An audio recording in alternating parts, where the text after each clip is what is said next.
विगत 100 वर्षों से देश के लिए निरंतर समर्पित, राष्ट्रीय एकता, सांस्कृतिक उत्थान के लिए अपना प्रतिपल समर्पित करने वाले विश्व के सबसे बड़े संगठन, सांस्कृतिक संगठन राष्ट्रीय स्वयंसेवक संघ के शताब्दी पूर्ण होना और उस शताब्दी के अवसर पर प्रधानमंत्री श्री नरेंद्र मोदी जी के द्वारा एक ऐसा सिक्का जारी होना जिसमें संभवतः भारत के स्वतंत्र भारत के इतिहास में पहली बार किसी भारत की मुद्रा पर मां भारती का चित्र। और इन्हीं 24 घंटे में देश ने एक दूसरा दृश्य देखा कि 140 साल पुरानी पार्टी, एक ब्रिटिश ऑफिसर एलन ऑक्टेवियम ह्यूम के द्वारा स्थापित पार्टी, जिसके पहले 25 साल में अनेक ब्रिटिश सेक्रेटरी अध्यक्ष रहे और 100 साल से जिसका एक ही परिवार का उस पर वर्चस्व है। आप सब लोगों को यदि ना ध्यान हो तो मोतीलाल नेहरू 1919 में कांग्रेस के अध्यक्ष बने थे और 1928 के बाद 29 में उन्होंने अध्यक्षी सीधे मोतीलाल नेहरू ने जवाहरलाल नेहरू को ट्रांसफर की थी। यानी 100 साल से एक ही परिवार के आधिपत्य के बाद भी उस संगठन के पतन और सत्ता छूटने की बदहवासी में उनके खानदान के बरखुरदार के द्वारा, जो कि आज भारत विरोधी शक्तियों के फर्माबरदार बनते हुए प्रतीत हो रहे हैं, अपनी उसी आदत के अनुरूप विदेश की धरती से एक और ऐसा बयान दिया है जिसमें कुछ भी आश्चर्यजनक नहीं है। अगर आपको ध्यान हो तो मात्र कुछ दिन पहले मैंने ही आपको एक बाइट देते समय एक आवश्यक सूचना दी थी कि राहुल गांधी जी पुनः विदेश जा चुके हैं और फिर आप तैयार रहिएगा, कोई ना कोई भारत विरोधी बयान अवश्य आपको सुनने को मिलेगा। अगर सीधे दरवाजे से नहीं तो पिछले दरवाजे से और खिड़की से नहीं तो रोशनदान से मिलेगा। इसलिए आप लोग चारों तरफ से सतर्क रहिएगा। और आज उसी की एक वानगी दिखाई पड़ी है। ये दो अंतर देश की जनता के सामने स्पष्ट हैं कि कौन भारत के हित में और कौन भारत विरोधी शक्तियों का जाने में चाहे अनजाने में एक टूल बनता चला जा रहा है। और यह कोई अपने आप में अलग सामान्य घटना नहीं है। इससे पूर्व राहुल गांधी जी इतनी बार विदेश में जाकर भारत विरोधी बयान दे चुके हैं कि मैं उन सबको गिनाऊंगा तो आप सबका समय बिना वजह व्यर्थ होगा। अभी सितंबर 2025 में जो अभी इन्होंने बयान दिया कोलंबिया यूनिवर्सिटी में, जो अभी आज दिया है, इससे पहले वो सितंबर 2024 में वॉशिंगटन, 9 सितंबर 2024 को अमेरिका के टेक्सास, सितंबर 2024 में वर्जीनिया, 6 मार्च 2023 को लंदन, फिर मार्च 2023 में फिर लंदन और मार्च 2023 में कश्मीर को लेकर अन्य विषयों को लेकर उन्होंने बोला है। मई 2022 में लंदन में, मई 2022 में रूस यूक्रेन के बारे में उन्होंने बोला। फिर ब्राउन यूनिवर्सिटी में मार्च 2021, दुबई में जनवरी 2019, लंदन में अगस्त 2018, मलेशिया में मार्च 2018, सिंगापुर में मार्च 2018, बहरीन में जनवरी 2018 और अमेरिका में सितंबर 2017। एक लंबी कहानी है जो उनके दिल के अंदर की नफरत की जुबानी आपको बहुत साफ दिखाई पड़ती है। और मैं याद दिलाना चाहता हूं कि 6 मार्च 2023 को राहुल गांधी ने लंदन के चैटम हाउस में यह कहा था, why the defenders of democracy Europe and America are silent. इससे ज्यादा बड़ा अपमान हो सकता है। और मैं कांग्रेस को याद दिलाना चाहता हूं कि अगर उन्हें न याद हो तो यह वही चैटम हाउस है जहां पर 20 अक्टूबर 1931 को महात्मा गांधी ने प्राचीन भारतीय संस्कृति की महानता बताते हुए ब्रिटिश सरकार को भारत की समस्त समस्याओं के लिए जिम्मेदार ठहराया था। और उन्होंने कहा था, India's educational system, again I am saying 20 October 1931, Chatham house London, उन्होंने कहा था, British have destroyed the educational system of India which was a beautiful tree, और जो बिल्कुल समानता का था, और उसे नष्ट कर दिया 100 साल पहले, यानी 1931 से 100 साल पहले, यानी गांधी जी का कहना था 1820-25 के आसपास। अब भैया गांधी जी सही थे कि राहुल गांधी सही है, यह मैं उनसे पूछना चाहता हूं। चैटम हाउस में दिया गया महात्मा गांधी का बयान सही था या आज की डेट में वहां से लेकर कोलंबिया और स्टैनफोर्ड में दिया जा रहा राहुल गांधी का बयान सही है?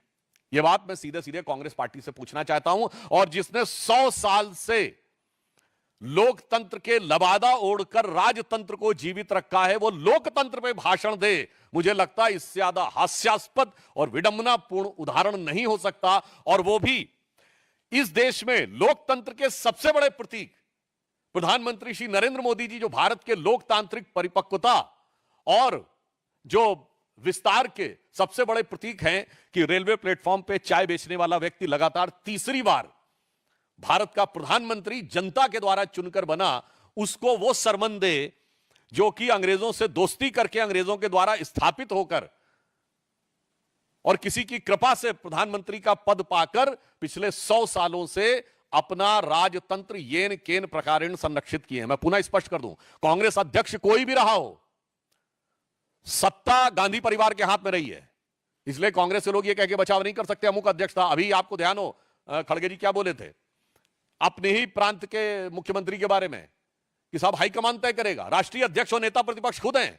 जब आप विपक्ष में है तो राष्ट्रीय अध्यक्ष नेता प्रतिपक्ष से बड़ा हाईकमान कौन होता है, यह दर्शाता है। मगर इससे भी ज्यादा महत्वपूर्ण बात, अगला सवाल यह उठता है कि राहुल गांधी जी विदेश जाते हैं तो उन्हें यह क्यों नहीं दिखाई पड़ता है कि कैम्ब्रिज यूनिवर्सिटी ने दिसंबर 2024 में बाकायदा रिसर्च की है कि भारत का मोदी जी के अंडर में डिजिटल ट्रांसफॉर्मेशन कैसा हुआ, इस पर केस स्टडी की है। ये राहुल गांधी को क्यों नहीं दिखाई पड़ता है। स्टैनफोर्ड ने अपनी एक एआई इंडेक्स रिपोर्ट तैयार की है जिसमें उसने कहा है कि India has ranked first in the global AI skill penetration and is in the top 4 countries of AI vibrancy. ये किसने कहा? स्टैनफोर्ड। जिस स्टैनफोर्ड में जाकर राहुल गांधी भारत के बारे में अपशब्द, अपमानजनक और निरर्थक व्यर्थ की बातें करते हैं। स्टैनफोर्ड यूनिवर्सिटी ने एक एल्सेवियर टॉप 2% साइंटिस्ट की लिस्ट 2025 में जारी की है जिसमें उन्होंने कहा है कि the list feature 6,239 Indian researchers in the top 2% of the global scientist, highlighting India's rapid growth in the growing footprints and significant contribution in the international scientific research. अब आइए साहब, 27 मार्च 2025 को चैथम हाउस ने अपनी रिपोर्ट में कहा है कि India seeks greater recognition on the world stage and changes the international order. World Bank report जुलाई 2025 ने एक गिनी इंडेक्स की है जो इनइक्वालिटी को तय करती है कि किस देश में कितनी इनइक्वालिटी है, यानी अमीर गरीब के बीच की खाई कितनी ज्यादा है। उसमें वर्ल्ड की मेजर इकोनॉमीज में उन्होंने कहा India's Gini index stand for 25.5, so India stand much lower than China, America में। उन सबके डिटेल्स पर नहीं जाना चाहता। बड़ी इकोनॉमीज में सबसे कम इनइक्वालिटी अगर है तो भारत में है। और ये किसने अपनी रिपोर्ट जारी की है? ये वर्ल्ड बैंक ने जुलाई 2025 में रिपोर्ट जारी की है और ये कहा है कि एक्सट्रीम पॉवर्टी अब भारत में केवल 2.3% रह गई है। राहुल गांधी को ये नहीं दिखाई पड़ता। ऑक्सफोर्ड जाते हैं तो उन्हें दिखाई नहीं पड़ता कि ऑक्सफोर्ड बिजनेस स्कूल ने दिसंबर 2024 में यह कहा था कि proactive governance and timely implementation is a game changer India's digital governance landscape. Global times ने जनवरी 2024 में यह कहा कि भारत ने कुछ सालों में अपनी इकोनॉमी को जिस तेजी से स्ट्रक्चर्ड रिफॉर्म करके किया है उससे भारत बहुत शक्तिशाली बना है। अब मैं पूछना चाहता हूं कि ये फॉरेन में जाकर बोलने वाले राहुल गांधी जी को फॉरेन की ये चीजें नजर क्यों नहीं आती हैं? अब उससे बड़ा सवाल कि राहुल गांधी जी में ऐसी कौन सी प्रतिभा है जिसकी वजह से वहां पे उनको विदेश की यूनिवर्सिटीज बुलाती हैं, जबकि कांग्रेस में एक से एक बुद्धिमान लोग हैं। चिदंबरम साहब, अभिषेक मनु सिंघवी, शशि थरूर, मनीष तिवारी और बहुत सारे लोग हैं जो अपने अपने विषयों के विशेषज्ञ हैं। इवन जयराम रमेश, इवन उनके अंकल सैम पित्रोदा जो परमानेंट विदेश में रहते हैं, जिनकी इमेज है कि इंटेलेक्चुअल वाली, उनमें से किसी को नहीं बुलाया जाता है और राहुल गांधी जी को ही बुलाया जाता है। इवन भारत में भी किसी यूनिवर्सिटी में उन्हें नहीं बुलाया जाता है। आपने शायद कन्वोकेशंस में भी राहुल गांधी जी को जाते नहीं देखा हुआ। कांग्रेस रूल्ड स्टेट्स में नहीं बुलाया जाता। 2004 से 14 के बीच में उनकी केंद्र में सरकार रही तब नहीं बुलाया जाता। फिर भारत के बाहरी क्यों उनको बुलाया जाता है, यह अपने आप में यक्ष प्रश्न है। और वो कितने बुद्धिमान हैं और उनका कितना जबरदस्त ज्ञान है, मैं आपको एक उनके वीडियो का वॉइस सुनाना चाहता हूं। Why does a motorcycle weigh 100 kilos and a car weigh 3,000? Car carries, to carry one passenger, you need 3,000 kilos of metal in a car. If one passenger is driving a car. And a motorcycle has 100 kilos, carries 2 passengers. So why is a motorcycle able to carry 2 passengers with 150 kilos of metal and a car needs 3,000? And the answer is, it's the engine. Because it's the engine that kills you on impact. Right? And the motorcycle is light because the engine disappears from you when you have an accident. Right? Every time the engines in motorcycles are heavier and heavier. If you see, The power in motorcycles nowadays are becoming heavier, are higher than older motorcycles. But in a motorcycle, when you have an impact, the engine is separated from you. So the engine doesn't hurt you. But in a car, when you have an impact, the engine comes into the car. So the entire car is designed to stop the engine from killing you. The electric motor breaks that centralized energy system. The electric motor allows you to put a motor there, put a motor there, put a motor there, put a motor there. So the electric motor is a decentralization of power. मुझे लगता है कि इसको सुनने के बाद अगर किसी के भी ज्ञान चक्षु उन्मीलन समझते हैं ना, उठने में कोई शंका रह गई हो तो समाप्त हो जानी चाहिए। ऐसा अद्भुत मैकेनिकल इंजीनियरिंग का ज्ञान दिया है कि हार्ले डेविडसन से लेकर टोयोटा तक और वॉक्सवैगन से लेकर फोर्ड तक बैठे हुए इंजीनियरों ने मेरे ख्याल से छाती पीटना शुरू कर दिया होगा कि इतना जबरदस्त ज्ञान कहां से आ गया है। बताइए साहब, वो ये बता रहे हैं कि वो डिसेंट्रलाइजेशन है। अरे मेरे भाई, कार 4 व्हीलर है, वो 2 व्हीलर है, 2 व्हीलर में जायरोस्कोप और उसमें डिसेंट्रलाइजेशन वो बता रहे हैं। बिल्कुल साहब, डिसेंट्रलाइजेशन होता है, मगर वो 4 व्हीलर है, वो 4 व्हील ड्राइव में डिसेंट्रलाइजेशन होता है, और वो 2 व्हील है। और वो कितना मजेदार बात बता रहे हैं कि साहब वो मोटर बाइक में जैसे ही एक्सीडेंट होता है इंजन अलग हो जाता है, मतलब लगता है जैसे कोई नट बोल्ट से जुड़ा हुआ हो। ये वैसे ही भाव है जैसे वो सोच रहे हैं भारत में ये अलग हो जाएगा, वो अलग हो जाएगा, फला अलग हो जाएगा, ढिमा अलग हो जाएगा। आप सोचिए, ऐसे अद्भुत ज्ञान संपन्न व्यक्ति को कांग्रेस पार्टी की तरफ से बुलाया जाता है। ये कांग्रेस पार्टी से सवाल नहीं है मेरा, उन लोगों से सवाल है कि आपको उनमें ऐसा क्या नजर आता है। और दूसरे शब्दों में बात कहूं, इसका मतलब आप जब बाहर जाते हैं तो सिर्फ बोल के नहीं आते हैं, कुछ सीख के भी आते हैं। अभी देखिएगा, लौट के आने के बाद जैसे उन्होंने प्रेस कॉन्फ्रेंस की थी ना और कहा था वो हाइड्रोजन बम नहीं, अभी तो एक हिस्सा है। तब लंका भी मलेशिया गए थे, जितना हिस्सा बताया गया होगा उतना लेके आए। अब जितना कुछ और बताया जाएगा, संभावना है उसको लेके आएंगे, क्योंकि इस ढंग की चीजें मैं नहीं कह रहा हूं, मैं सोशल मीडिया में और पब्लिक मीडिया में अवेलेबल है। राहुल गांधी से पूछना चाहता हूं कि जो कुछ बोला गया है ये सच है क्या? अगर सच है तो आपने दुनिया में कौन सी इंजीनियरिंग की यूनिवर्सिटी से आपने पढ़ा है? वैसे शायद हो सकता है कि वो इसीलिए पढ़े हों, जैसे आपको याद हो ना, वो आप लोगों को भड़काने के लिए भी बोल रहे थे कि आईआईटी के पेपर्स जो हैं वो एक पर्टिकुलर कम्युनिटी के लोग सेट करते हैं, इसलिए पर्टिकुलर जो गरीब लोग हैं उनको वो उसमें से नहीं आ सकते हैं, सेलेक्ट नहीं हो पाते। यानी moving charge in magnetic field, electromagnetic induction और फोर्स वेलोसिटी और एक्सेलरेशन में भी उनको कास्ट नजर आती है। मुझे लगता है कि इस प्रकार की बातें करने का उद्देश्य, मैं यहां राहुल जी का मजाक नहीं उड़ा रहा हूं, मैं देश से कहना चाहता हूं 100 साल से सत्ता को कब्जा रखने के वाले इस खानदान के बरखुरदार जो भारत विरोधी शक्तियों के झंडा बरदार बन चुके हैं, उनसे बहुत खबरदार रहने की जरूरत है। और आपने देखा इस बार उन्होंने एक और बात बोली है। उन्होंने क्या बोला? उन्होंने कहा कि इंडिया में 16-17 प्रकार की लैंग्वेजेस हैं। अभी आप देखिएगा लैंग्वेजेस पर लड़ाई कराने का प्रयास करेंगे। उत्तर दक्षिण में लड़ाई कराने का प्रयास कर चुके हैं। कर्नाटक के फाइनेंस मिनिस्टर बोल चुके हैं कि दक्षिण भारत वाले टैक्स ज्यादा देते हैं। तो पत्रकार ने उनसे पूछा तो क्या अलग होना चाहिए? उत्तर हां जी, अलग हो जाना चाहिए। बिहार को लेकर तेलंगाना और डीएमके तमिलनाडु के मंत्री जो बोल चुके हैं वो है प्रांतों में वैमनस्य फैलाओ। भाषा को लेकर तमिल हिंदी, कन्नड़ हिंदी, मराठी हिंदी और अब देखिएगा आने वाले टाइम में बंगला हिंदी। तो जातियों को लेकर अगड़े पिछड़े, सामान्य दलित सब में लड़ाना है। ये उनका पूरा एजेंडा साफ दिखाई पड़ रहा है।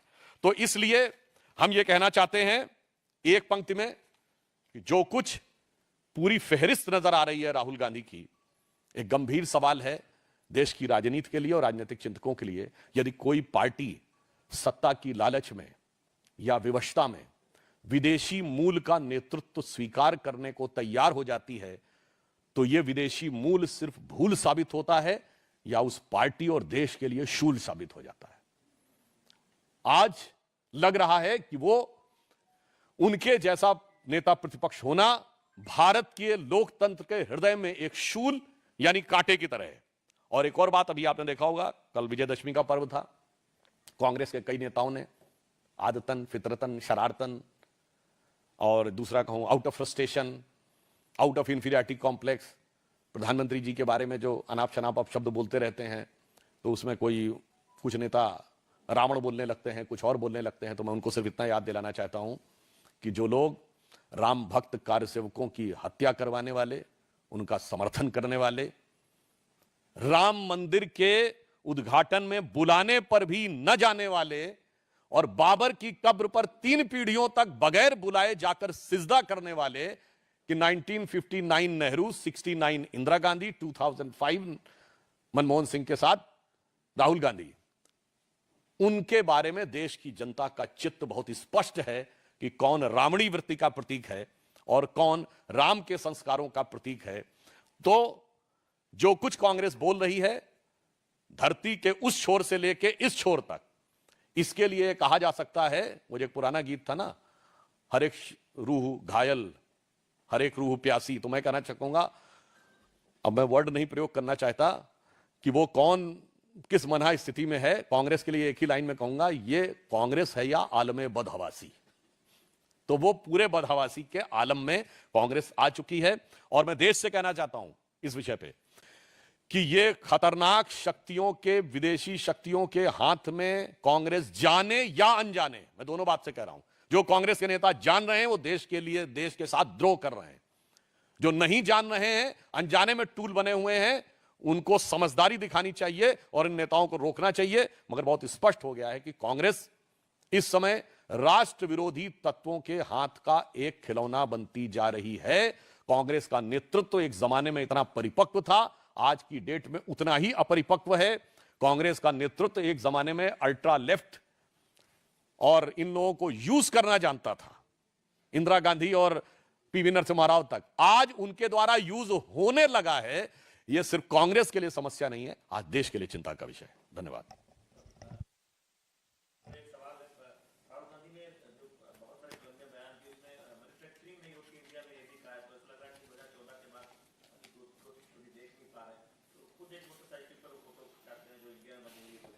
देखिए, कोलंबिया में ही जहां वो गए हैं, भारत की कई मोटरसाइकिल, जिसमें बजाज है, टीवीएस है, अन्य मोटरसाइकिल्स वहां पर मैन्युफैक्चरिंग हो रही हैं। और मुझे समझ में नहीं आता है, उनके आने से पहले एक सिंपल सा उदाहरण देता हूं जो हम आप सबके हाथ में है, मोबाइल हैंडसेट।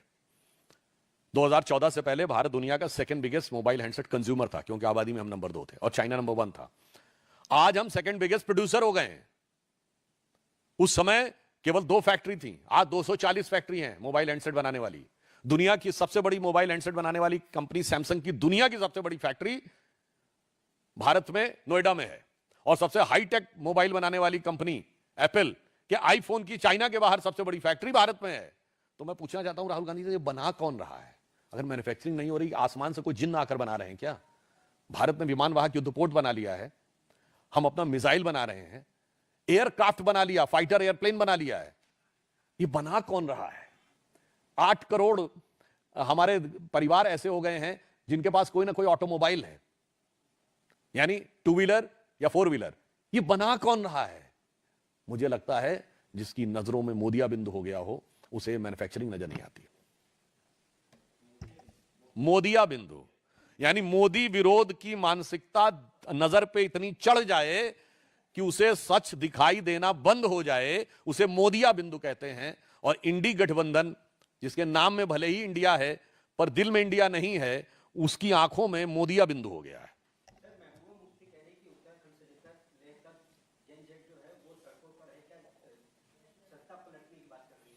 अच्छा, उनके दौरे हुकूमत में जो सड़कों पे आते थे वो कौन थे?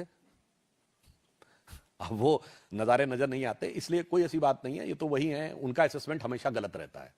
महबूबा जी का असेसमेंट था ना कि जिस दिन धारा 370 हट जाएगी उस दिन तिरंगे को कंधा देने वाला कोई नहीं मिलेगा।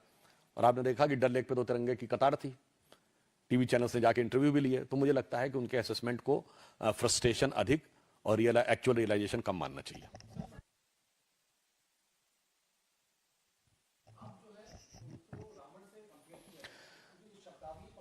मैंने इसका उत्तर दे दिया है। और वो जितने भी प्रकार के अपशब्दों का प्रयोग करें, प्रधानमंत्री जी को कितना भी छोटा साबित करने का प्रयास करें, उससे प्रधानमंत्री जी के व्यक्तित्व की गरिमा पर असर नहीं पड़ता। और अपने को कितना भी महान दिखाने का प्रयास करें, उनकी लघुता में गुरुता नहीं दिखेगी। इसे मैं एक पंक्ति में कहना चाहूंगा, वो लोग जो प्रधानमंत्री जी के लिए प्रयास कर रहे हैं कि जे बड़ेन को लघु कहें नहीं रहीम घट जाए, जे बड़ेन को लघु कहें नहीं रहीम घट जाए, गिरधर मुरलीधर कहें महिमा बदलत ना है। यानी भगवान कृष्ण को इतना बड़ा पर्वत उठाने वाला गिरधर कहिए या छोटी सी मुरली उठाने वाला मुरलीधर, आप बड़े से छोटा भी करने का प्रयास करिए तो महिमा नहीं बदलती। और जो राहुल गांधी और कांग्रेस पार्टी अपने को कहती है कि साहब ये विदेश में जाकर ये हम बोल रहे हैं, वो बोल रहे हैं राहुल गांधी, तो उनके लिए कहता हूं बड़े बड़ाई ना करें और बड़े ना बोलें बोल, और रहीमन हीरा कब कहे लाख टका मेरा मोल। मगर ये खानदान का हीरा है या कुछ और है, ये मैं आप लोगों के विवेक पे छोड़ता हूं।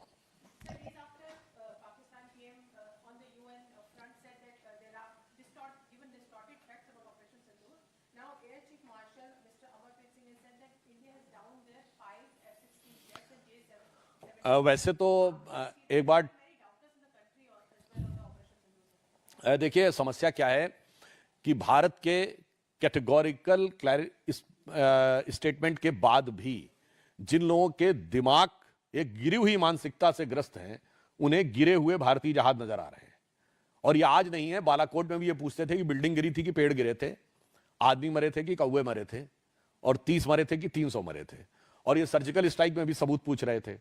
मुझे लगता है जो कुछ पाकिस्तान के साथ हुआ है उसके लिए जो आपने कहा, शहबाज शरीफ साहब का वो बयान जो वीडियो अवेलेबल है जिसमें उन्होंने कहा था 9 और 10 की दरमियानी रात मेरे सिपा सलार जनरल आसिम मुनीर ने हमें जगा कर रात को 2:30 बजे कहा कि हिंदुस्तान ने हमारे कई एयर बेसेस पे मिसाइल गिरा दी है और नूर खान एयरबेस पर भी मिसाइल गिराई है।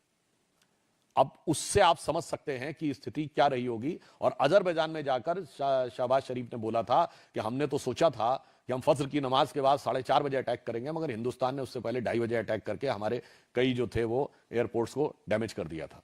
मुझे लगता है जो सीधा साक्षात सत्य दिखाई पड़ रहा है उसको कोई न देखना चाहे तो फिर मैं कहूंगा ये दूसरी आंख में भी मोतियाबिंद होने का प्रमाण है।